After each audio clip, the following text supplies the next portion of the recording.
The city still slept.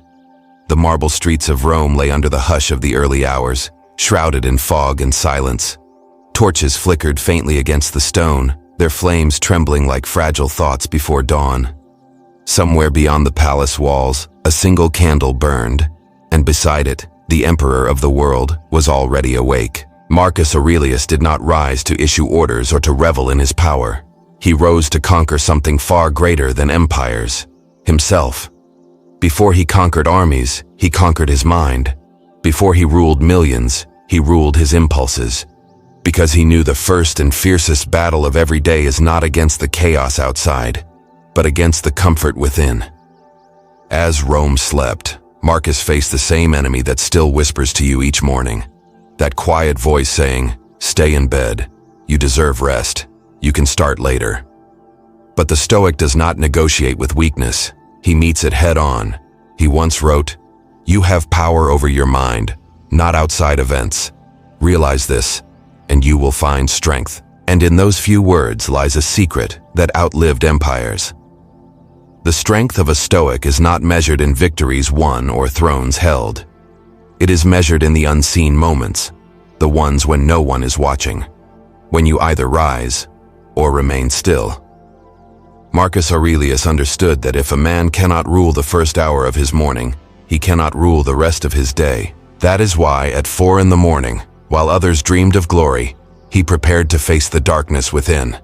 The cold air bit at his skin, but his mind was aflame, focused, clear, alive.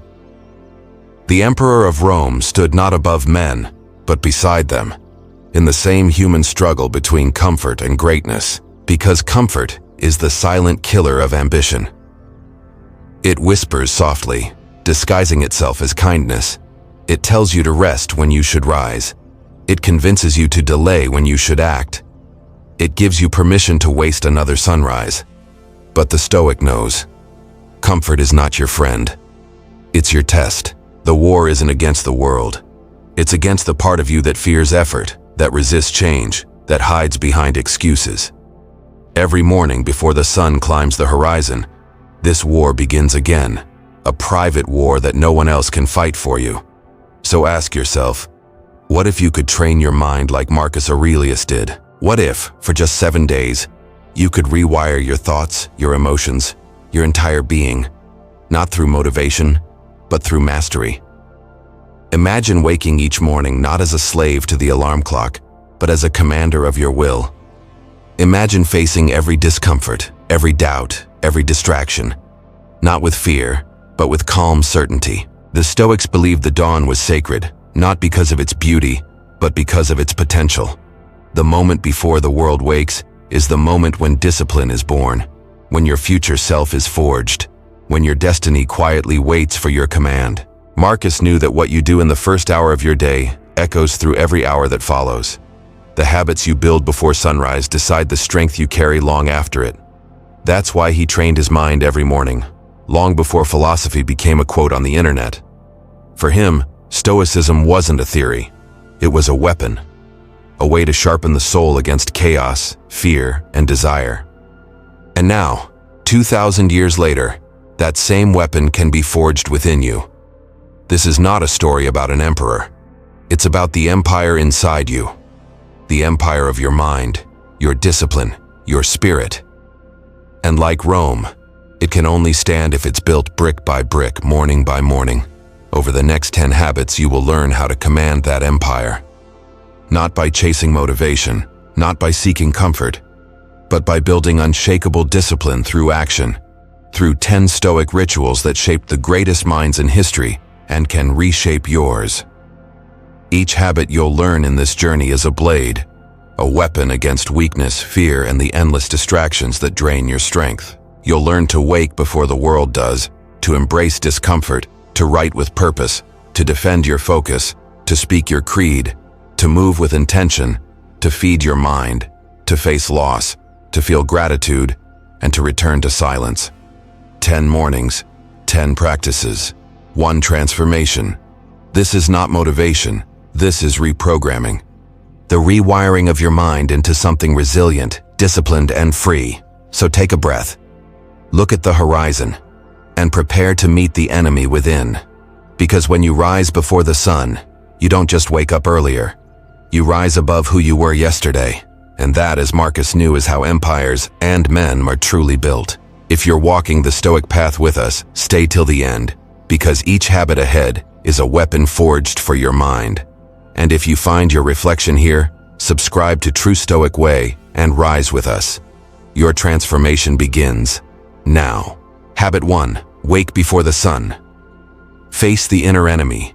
The world before dawn is silent. No voices, no noise. Only breath, darkness, and the soft rhythm of your heartbeat echoing in the still air. Outside, the streets are empty, but inside, a battle is already raging. It's the quiet war between comfort and greatness. That moment, when your alarm whispers through the dark, is the first test of the day. It doesn't feel like a war. Just a simple choice. 5 more minutes, or get up. Yet every great life begins with that decision. Every empire of discipline, every man of strength was built on that moment of resistance. The refusal to obey comfort. Marcus Aurelius faced that same choice centuries ago. As emperor of Rome, he could have slept in silk, surrounded by servants and ease. Yet he rose before the city, before his soldiers, before the sun. Why? Because he understood that the first victory of the day is not over time, but over temptation. He once wrote, "At dawn, when you rise unwillingly, remember that you are rising to do the work of a human being." To the Stoics, that single act, waking before the world, was sacred. It was a declaration, "I rule myself." In that hour before the world stirs, you are alone with your own resistance. You feel the pull of the blanket, the heaviness of sleep, the whisper that says, "You deserve rest." And you do, but not yet. Because rest means nothing to a mind that hasn't earned it. Science now echoes what the Stoics already knew. A study from the University of Toronto found that early risers report 25% higher life satisfaction and 20% better mental focus throughout the day. The reason isn't mysterious. When you rise before the noise, you command your time. When you command your time, you command your life. But the Stoics didn't rise early for productivity hacks or dopamine routines. They rose for ownership. Ownership of the mind, of the will, of the day itself. Because when you open your eyes before the world, you remind yourself, this is my time. Not the world's, not the algorithms, not the chaos waiting in notifications. The Stoic morning is a mirror. It reflects who you truly are when comfort calls and no one is watching.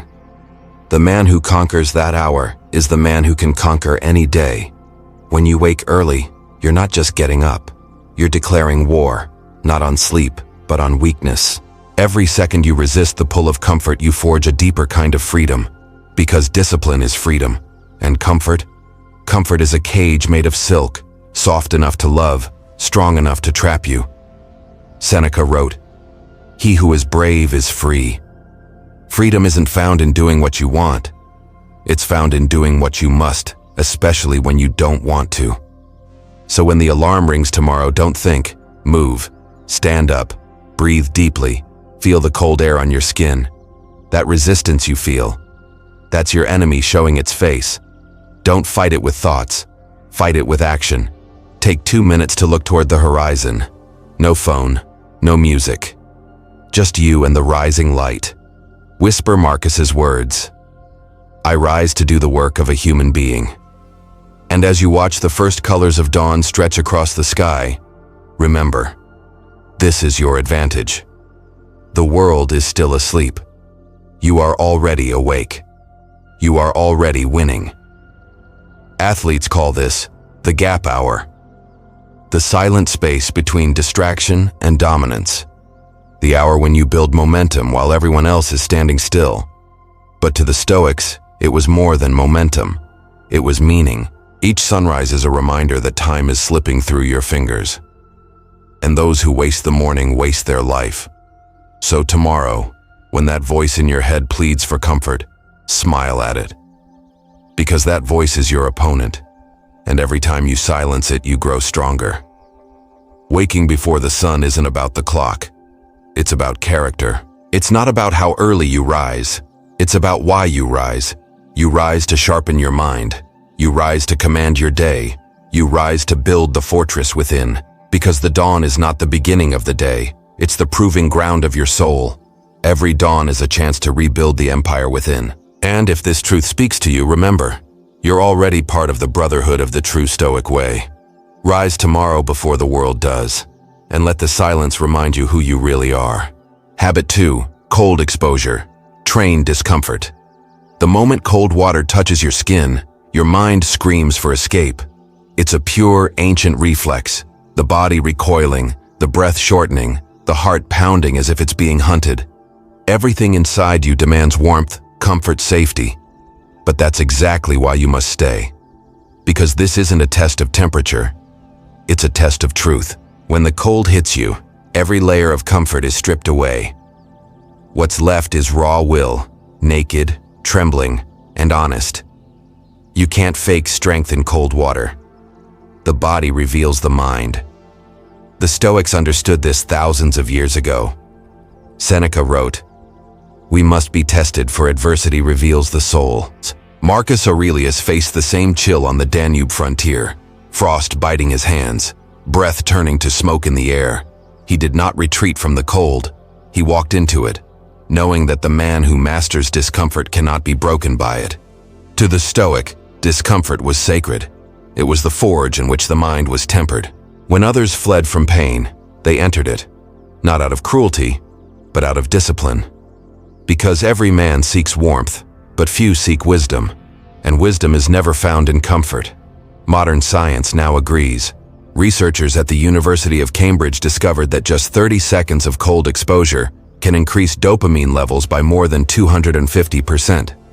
Not fleeting pleasure, but sustained motivation that lasts for hours. The cold floods your brain with clarity, focus, and energy. It wakes the warrior that comfort put to sleep. When you feel the shock of cold, you meet yourself, the unguarded self beneath the layers of distraction. The body trembles, but the mind has a choice, to obey fear or to command it. Epictetus, who once walked the world with a broken leg and an unbroken spirit, said, "Difficulties show what men are."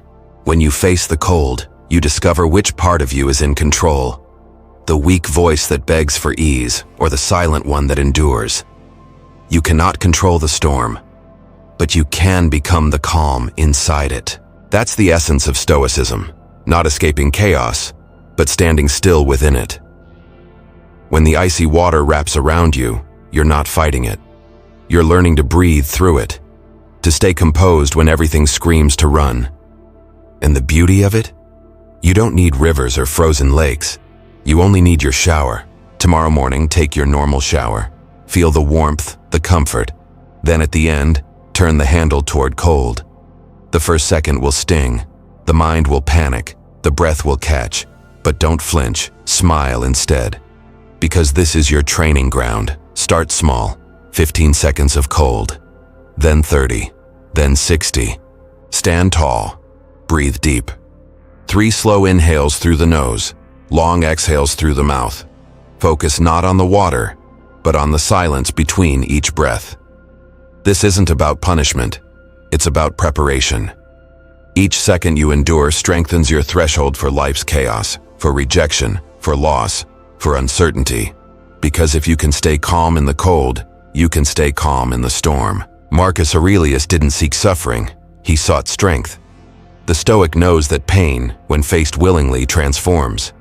The same cold that shocks the skin also sharpens the mind. So tomorrow, when the chill bites, remember, this is the same cold that forged emperors, soldiers, and philosophers. Let it sting. Let it burn away weakness. Let it remind you that comfort has never built courage. Only resistance does. The Stoics didn't fear discomfort. They trained in it. They didn't wait for peace. They created it inside the storm. Step into the cold. Stay, breathe, smile. Because in that moment, when the mind wants out and the body obeys your command, you'll feel what Marcus felt. Mastery. Pain is not your enemy. Weakness is. Habit 3. Silent reflection. Morning pages of a Stoic. Before dawn broke over the Roman horizon, the emperor sat alone. No advisors, no soldiers, no crown. Only a flickering oil lamp and the faint scratching of a pen across parchment. The tent around him was silent except for his breath and the whisper of ink. Marcus Aurelius was not writing for the empire. He was writing for his soul. Every morning before the noise of Rome invaded his mind, Marcus would take a few moments to face himself, not as an emperor, but as a man. He poured his thoughts, his doubts, his questions onto paper. He didn't write for praise. He wrote to remember who he was and who he wanted to be. When you arise in the morning, he wrote, think of what a privilege it is to be alive, to breathe, to think, to enjoy, to love. These weren't poetic lines for others to read. They were shields, reminders to his own mind before it was swallowed by the chaos of command. To the Stoics, silence was sacred. Writing was their form of meditation, a forge where thoughts were hammered into clarity.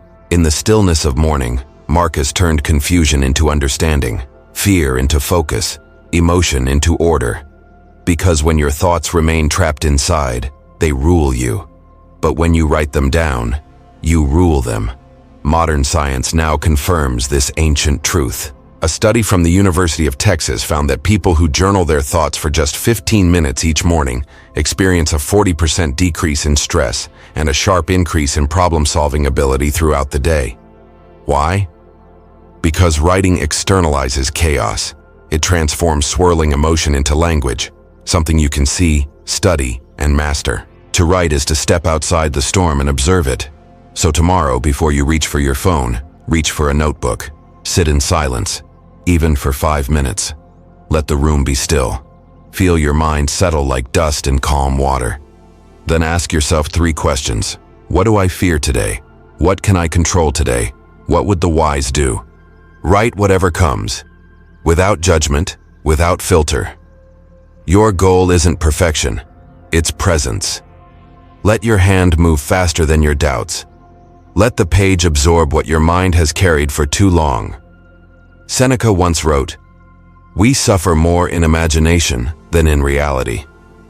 By writing, you strip imagination of its power. You expose your illusions and replace them with reason. This small act, a pen, a page, a few honest sentences, is one of the most powerful weapons in the Stoic arsenal. It's how Marcus ruled not just Rome, but himself. He didn't write to escape the noise of life. He wrote to prepare for it.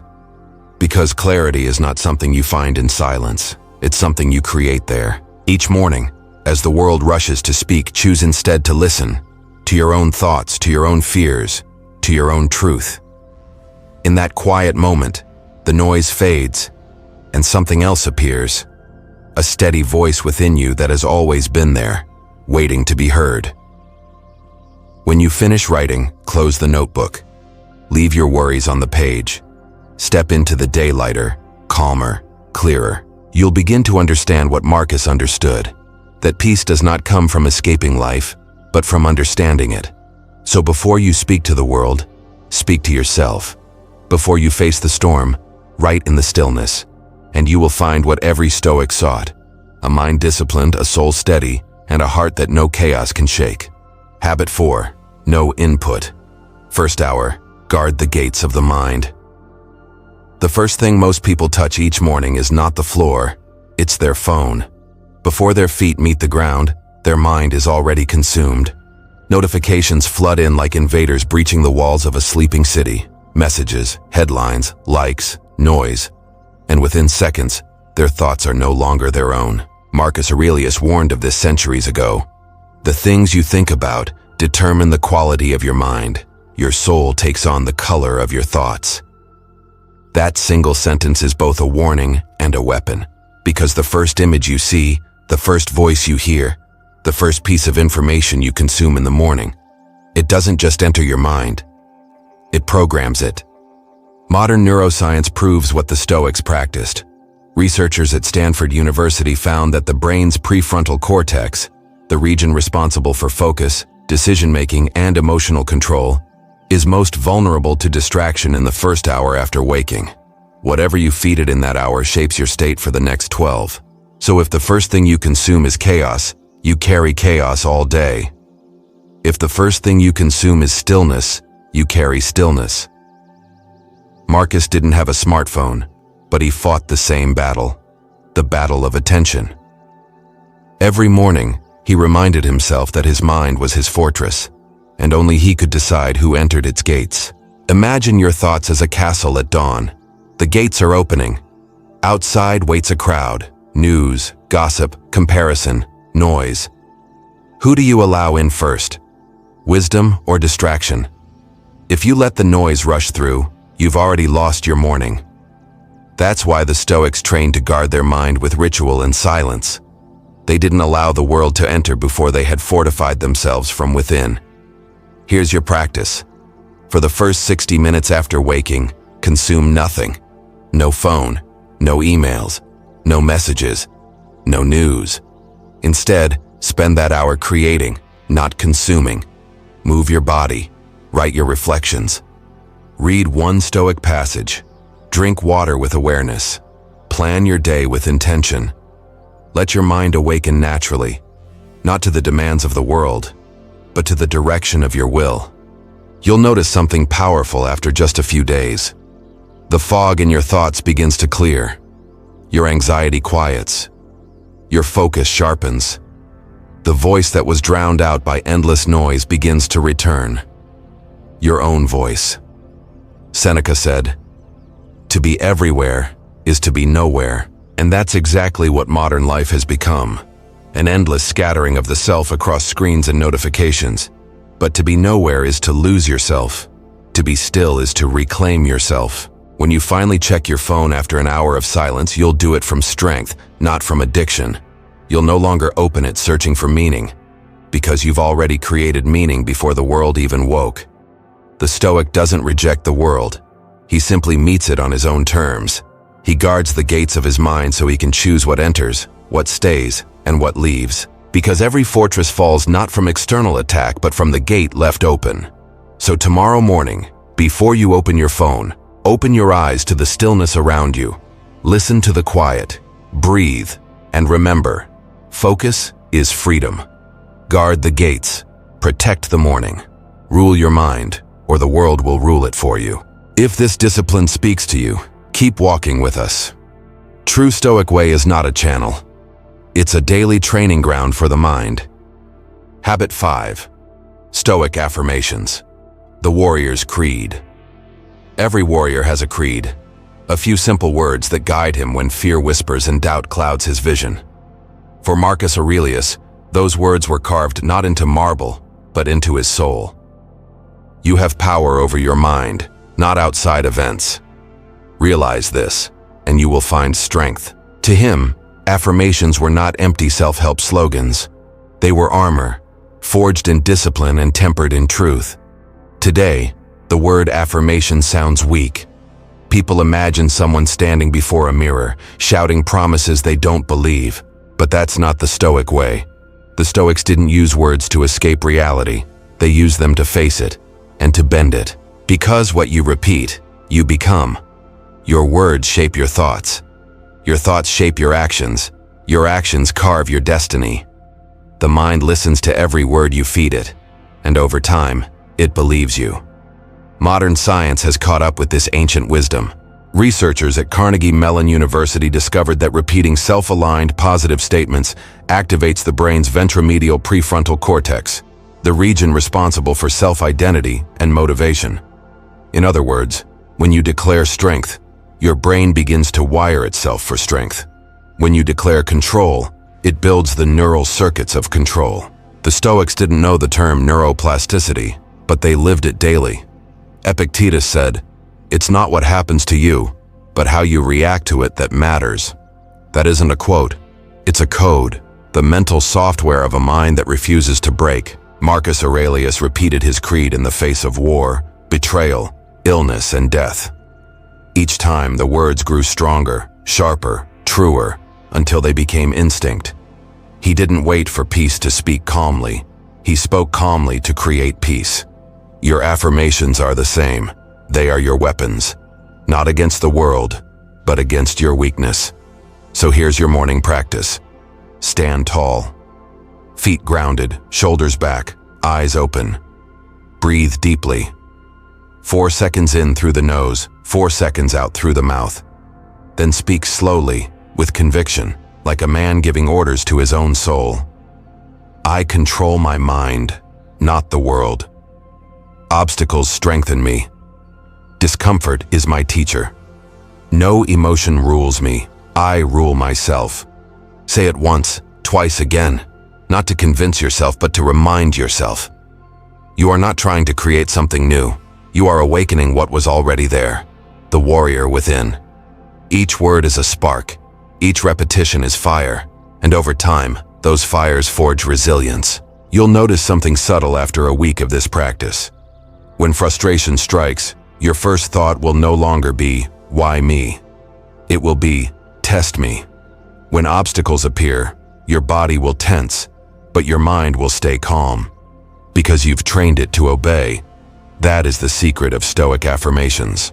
They're not wishful thinking, they're deliberate conditioning, the daily discipline of shaping thought into armor. Marcus didn't become strong because life was kind. He became strong because he spoke to his weakness until it listened. Seneca once said, "The mind that is unshaken by fortune is the greatest of all victories." And that victory begins with your words. So tomorrow morning, before the world speaks to you, speak to yourself. Say your creed aloud. Mean every syllable. Let it echo in the silence until it no longer feels like repetition, but revelation. Because repetition builds belief. And belief builds warriors. Habit 6. Physical training. Move like a soldier. On the frozen frontiers of the Danube, Marcus Aurelius rose before his legions. The cold air stung his lungs. His armor was heavy with frost. Yet he did not sit on a throne, commanding from warmth. He stood among his men, moving, training, breathing. The Emperor of Rome, shoulder to shoulder with soldiers, preparing his body as he prepared his mind. Because Marcus knew a timeless truth. The body is the mind's first battlefield. You cannot command a mind that obeys weakness. You cannot cultivate discipline in thought if you live in comfort through action. The Stoics believed strength of spirit must be anchored in strength of body, not vanity, but virtue. A body trained for endurance teaches the mind to endure. Every push, every stride, every drop of sweat was philosophy in motion. Marcus once wrote, "A man's worth is measured by what he does, not by what he claims." To move your body with intention is to live your philosophy. It's not about appearance, it's about alignment, the harmony between body, reason, and will. Modern science now speaks the same language. A study from the University of Oxford found that just 20 minutes of physical exercise can increase serotonin and dopamine levels by up to 40%, improving not only mood but focus, clarity, and emotional stability. The Stoics didn't have lab results, but they understood cause and effect. When the body is strong, the mind follows. Epictetus, once a slave, chained and limping from a broken leg, still trained his body daily. He said, "You must endure what is necessary and train your body to obey your mind." His circumstances were brutal, yet his spirit was unbroken, precisely because he practiced what others only preached. So what does this mean for you? It means that every morning your movement is not a workout, it's warfare. Not against your body, but against inertia, against that heavy pull toward ease and excuses. Tomorrow morning, move for 20 minutes. No gym required. Run, stretch, do push-ups, hold a plank, walk briskly in silence. Whatever you choose, move with intention. Don't count reps, count breaths. With each one, say quietly, "I am in command." Feel your heart beating, your muscles burning. That's not pain, that's proof. Proof that you are alive, that your will still rules the flesh. Seneca wrote, "We treat the body rigorously, so it may not be disobedient to the mind." That is the purpose of training. Not to look better, but to become better. To remind your body who it belongs to. When you move with awareness, you train far more than muscle. You train presence. You train focus. You train the ability to remain calm when your heart races, to breathe through fatigue, to persist when every fiber screams to stop. Marcus believed that philosophy was not meant to be read, it was meant to be lived. When you train, you are not just exercising, you are embodying Stoicism. You are proving that strength is not a gift, it's a choice renewed with every repetition. So tomorrow, rise early, move, sweat, feel the ground beneath you, the air entering your lungs, the rhythm of life within your chest. And when you finish, don't rush to the noise. Stand still for a moment. Let the silence settle around you, because you are not training for appearance. You're training for resilience. Habit 7. Cold reading. Nourish with wisdom. After training his body in the cold Roman morning, Marcus Aurelius would sit down, armor still on, breath steady, heart calm, and open his journal. No music, no distractions, just ink and wisdom. He understood that strength without direction is dangerous, and discipline without guidance is blind. He knew what most men forget. A strong body without a strong mind is like a sword without a wielder. Marcus would read a few passages from philosophy, Epictetus, Zeno, Cleanthes, not for entertainment, but for elevation. To him, reading was not escape, it was sharpening. Every word was a whetstone, every page a blade. Books are blades for the soul, and each morning he honed his. He once wrote, "The soul becomes dyed with the color of its thoughts." That is why he fed his mind carefully, not with gossip or idle talk, but with ideas that made him wiser, calmer, stronger. Modern science now confirms the power of this ancient ritual. A study from the University of Sussex found that reading for just 6 minutes a day can reduce stress levels by 68%, lowering heart rate and easing muscle tension faster than music or walking. Reading, it seems, doesn't just inform the mind, it restores it. But not all reading nourishes. There's the kind that numbs you and the kind that awakens you. The Stoics practiced what they called cold reading, slow, deliberate reflection. One paragraph at a time. No skimming, no scrolling. They didn't seek to finish the book. They sought to let the book finish them. Marcus would return to the same pages again and again. He didn't hunger for novelty. He hungered for understanding. He wrote, "Don't be satisfied with mere learning. Put it into action." That is the Stoic difference. Knowledge that stays on the page changes nothing. Knowledge that becomes behavior changes everything. So tomorrow morning, after you've moved your body, feed your mind. Pick one timeless text, meditations, letters from a Stoic, or any work that calls your higher nature forward. Read one passage, just one. Then stop. Close your eyes. Ask yourself, how can I live this today? What does this truth demand from me? Don't chase volume. Chase depth. Don't aim to remember, aim to apply. Because wisdom isn't what you know. It's what you practice when no one's watching. The Stoics understood that every line of truth, once lived, could transform a man more than an entire library of unread words. They didn't read to appear wise. They read to become wise. Seneca wrote, "It is not that we have a short time to live, but that we waste much of it." And nowhere is that waste more evident than in the endless consumption of information that never becomes transformation. So make this your morning creed. Wisdom before noise. Before the world demands your attention, give your attention to what truly matters, to the ideas that fortify your mind and feed your soul. Because when your mind is well fed, your emotions go hungry. When your thoughts are disciplined, your day follows. And when wisdom fills the first hour of your morning, nothing shallow can shake you for the rest of it. Feed your mind before your phone. Knowledge before dopamine. Silence before noise. That is how the Stoics began their day, not with stimulation, but with strength. And you can do the same. Wisdom before noise, because when your mind is well fed, your emotions go hungry. Habit 8. Negative visualization. Armor for the mind. Close your eyes. Imagine losing something, or someone you love. The warmth of your bed, the sound of laughter at your table, the steady rhythm of your own heartbeat. For a moment, feel what it would mean if it were gone. The weight in your chest, the silence where life used to be. It hurts, doesn't it? but stay with it. Don't look away, because this pain is not punishment, it's awakening. Marcus Aurelius wrote, "Think of yourself as dead. You have lived your life. Now take what's left and live it properly."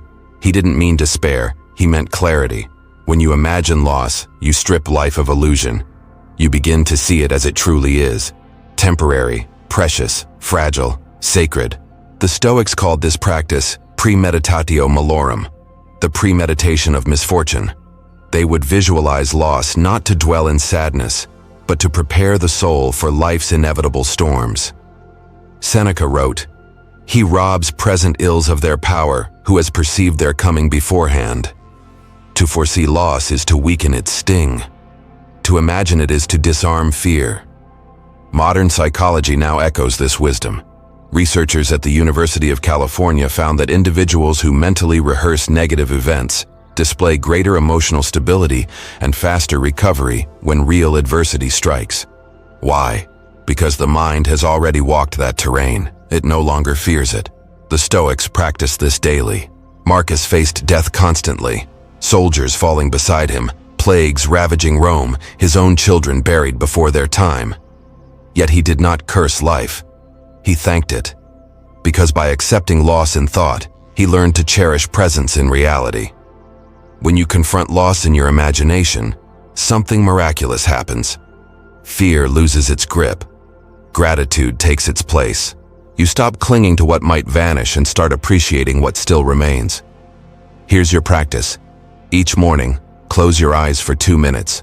Think of one thing you take for granted, your home, your sight, the people you love, and imagine it gone, not forever, just for a breath. Then open your eyes, look around, breathe in the air you still have. Feel the pulse still beating in your chest. What was ordinary a moment ago now feels sacred. You don't say, "I must." You whisper, I get to breathe. I get to work. I get to live." This is not pessimism, it's power. Because when you've already faced the worst in your mind, the world can no longer break you. Epictetus taught, "Do not wish that things will happen as you want them to. Wish that they happen as they do, and you will find peace." That is the heart of Stoicism. Acceptance without surrender. Gratitude without illusion.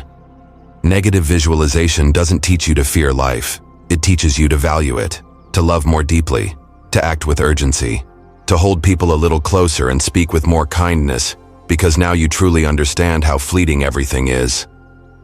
So tomorrow morning, before you rush into the noise, practice loss. Not to mourn it, but to awaken. When you open your eyes afterward, you'll see what Marcus saw. That life, as brief and unpredictable as it is already enough. And that the man who has rehearsed death in his mind no longer wastes his life fearing it. Practice loss not to mourn it, but to awaken. Habit 9.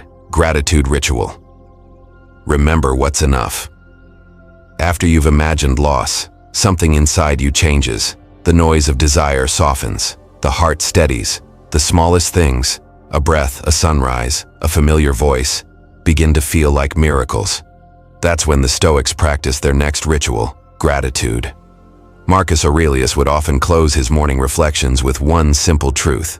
When you arise in the morning, think of what a privilege it is to be alive, to breathe, to think, to enjoy, to love. He had known battle, betrayal, plague, and death, yet he still called life a privilege, because he understood that gratitude is not emotion. It is discipline, the art of recognizing abundance in the ordinary. Modern science now confirms what the Stoics felt in their bones. A Harvard Medical School study found that people who wrote down just 3 things they were grateful for each morning reported 25% greater happiness, better sleep, and higher emotional resilience after only 10 days. Gratitude, it seems, rewires the brain toward optimism.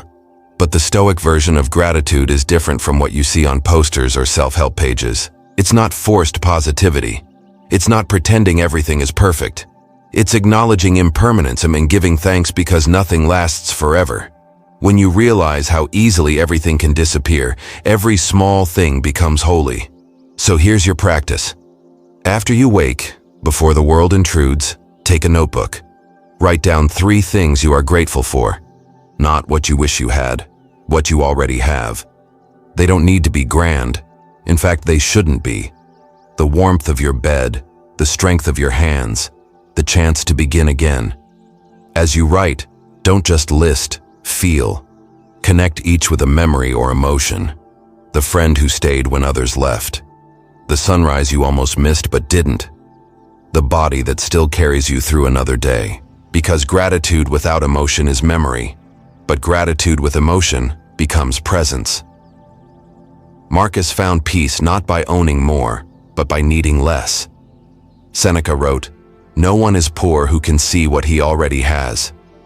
That is the Stoic definition of wealth, to look around and realize you already possess everything essential. Gratitude sharpens perspective.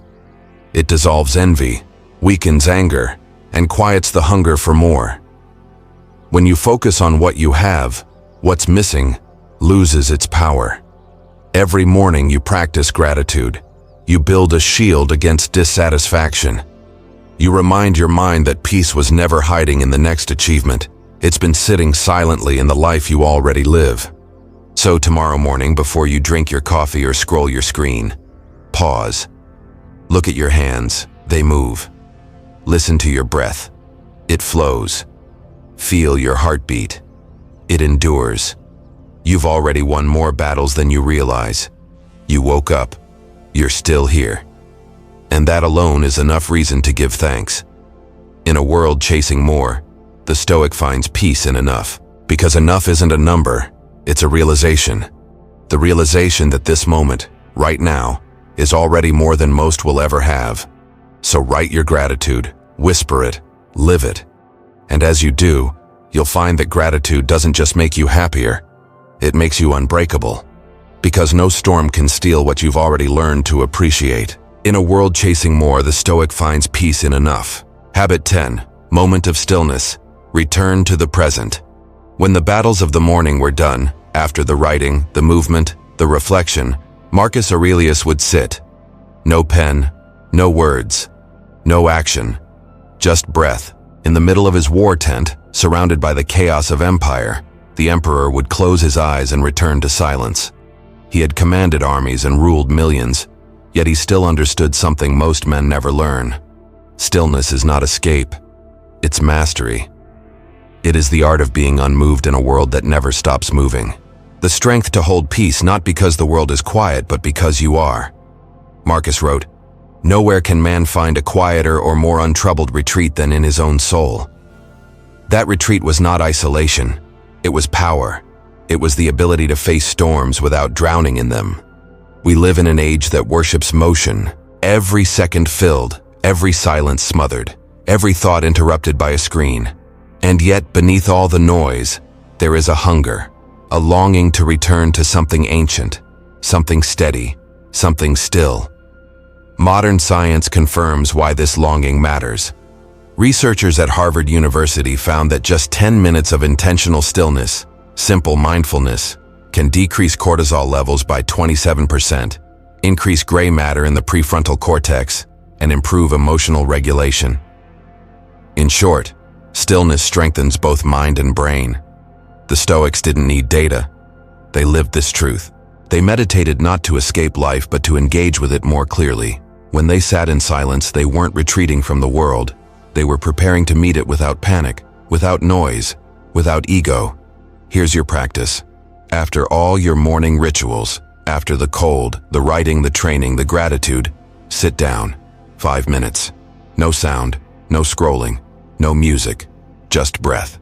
Close your eyes. Inhale slowly through your nose. 4 seconds. Hold. 2 seconds. Exhale. 6 seconds. Repeat.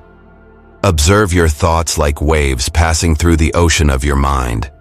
Don't chase them. Don't fight them. Simply notice them as they rise and fall. You are not your thoughts. You are the observer behind them, the steady flame that the wind cannot extinguish. Marcus once said, "Be like the rock that the waves keep crashing over. It stands unmoved, and the raging sea falls still around it." That is the essence of stillness, not to stop the waves, but to become the stone beneath them. And when you rise from that silence, something within you changes. The noise of the world no longer owns you. The distractions lose their pull. You move slower, but with more precision. You speak less, but with more weight. Because stillness is rebellion in a distracted world, and presence is power in an age of noise. You will realize in that quiet moment that peace was never something to find. It was something to return to. It was always waiting beneath the layers of thought, emotion, and chaos. Stillness is not a retreat from life. It's the highest form of engagement with it. It's the calm eye of the storm that sees everything clearly while everything else spins. And when you finally master that, when you can sit, breathe, and remain unshaken, you will understand the true meaning of Stoicism. You don't need to conquer the world. You only need to conquer yourself. Tomorrow morning, when the noise of life begins to rise again, remember this moment. Sit, breathe, be still. The empire outside will always clamor for your attention, but the empire within, the mind, the soul, the will, is yours to rule. Be the rock, be the calm, be the master of yourself. 10 habits, 10 rituals forged from ancient wisdom and modern science. 10 ways to turn each morning into a battlefield where your mind learns to serve your will. You began this journey in darkness, rising before the sun, confronting the inner enemy that hides behind comfort. You faced the cold and found clarity in discomfort. You sat in silence and learned to master your thoughts. You defended your attention from the world's noise, forged your creed, moved your body like a soldier, nourished your mind with wisdom, faced loss to awaken gratitude, and found peace in stillness. Each practice, each breath, each moment was never about perfection. It was about becoming unbreakable. These are not morning routines. They are weapons. Each one designed to train a part of you that the world forgot to strengthen. When you wake early, you discipline time. When you face the cold, you discipline fear. When you write, you discipline thought. When you guard your mind, you discipline attention. When you speak your creed, you discipline identity. When you move, you discipline weakness. When you read, you discipline distraction. When you visualize loss, you discipline attachment. When you practice gratitude, you discipline desire. And when you sit in stillness, you discipline your soul. That is the Stoic morning, a series of battles, small but sacred, each one fought in silence, before the world even wakes. Because greatness doesn't begin in noise or fame. It begins in the unseen moments, the ones where you rise when others rest, act when others hesitate, breathe when others break. And now, as you stand at the end of this journey, one question remains. Will you rule your mind, or will your mind rule you? The Stoics asked that question not as philosophers, but as warriors of the self. Marcus Aurelius faced it every dawn before leading his armies. Epictetus faced it with every pain in his broken leg. Seneca faced it in exile and betrayal. And now it's your turn, to face it every morning when the alarm rings and the voice of comfort calls your name. You don't need armies. You don't need crowns or followers or applause. You need awareness, because awareness is the weapon that defeats distraction. Discipline is the armor that defends peace. And wisdom. Wisdom is the blade that cuts through chaos. The Stoic doesn't seek to escape the world. He walks through it unshaken, because he carries his fortress within. When the world shouts, he listens. When it tempts, he resists. When it falls apart, he remains whole. That is the mark of mastery. Not control over others, control over yourself. So tomorrow, when the sun begins to rise, remember this. You don't need to wait for motivation. You don't need to wait for perfect conditions. You already possess everything you need: breath, body, will, awareness. Rise before the world does. Meet the silence. Face the cold. Write your truth. Guard your mind. Speak your creed. Move your body. Feed your wisdom. Face your fear. Give your thanks. Sit in stillness. Repeat it until it becomes instinct, because repetition builds belief, and belief builds character. And when you fall, as you will, rise again. That's what Stoicism is. Not perfection, but practice. Not detachment, but strength. Every dawn is a new chance to rebuild the empire within. Every sunrise a reminder that time is slipping through your hands, and only you can decide what to do with it. So do not just listen. Do not just nod in agreement. Live this. Train this. Be this. If this message spoke to your soul, don't just watch, train. Subscribe to True Stoic Way. Join thousands walking the same path. Together, let's build unbreakable minds, one morning at a time. Because the world doesn't need more noise. It needs more men who are calm in the storm. More minds that command themselves. More warriors of the inner world. And that begins with you. So take a breath. Look toward the horizon. And remember your creed. Rise before the world. Rise before the sun. Rise before yourself. Because the empire you are meant to rule has always been waiting inside you.